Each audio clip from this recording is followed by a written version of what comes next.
তো এরকম মিষ্টি চাইলে আপনিও বানিয়ে খাইতে পারেন বাসায় বসে। তো এরকম সাদা ধবধবে মিষ্টি বানাতে কি কি উপকরণ লাগে চলুন দেখাচ্ছি। তো প্রথমে আমি নিচ্ছি এখানে 3 কেজি ময়দা আর হালকা একটু খাবার সোডা আর 300 গ্রাম ময়দা।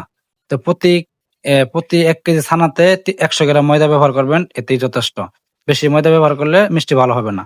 আবার এইটুক ময়দা দিতে হবে, এইটুক ময়দা না দিলে আবার মিষ্টি ভালোভাবে জমবে না, মিষ্টিটা পারফেক্ট হবে না। তো এইটুক ময়দা অবশ্যই ব্যবহার করতেই হবে। আর সবচেয়ে বড় কথা হলো ছানাটা ভালো করে মিক্স করবেন। সবকিছু দেওয়ার পর, উপকরণ দেওয়ার পর, যেমন সোডা, ময়দা সবকিছু দেওয়ার পর ভালো করে ছানাটা মিক্স করবেন। ছানাটা মিক্স করবেন এমনভাবে যাতে কোনো রকমের গুঁড়ি না থাকে।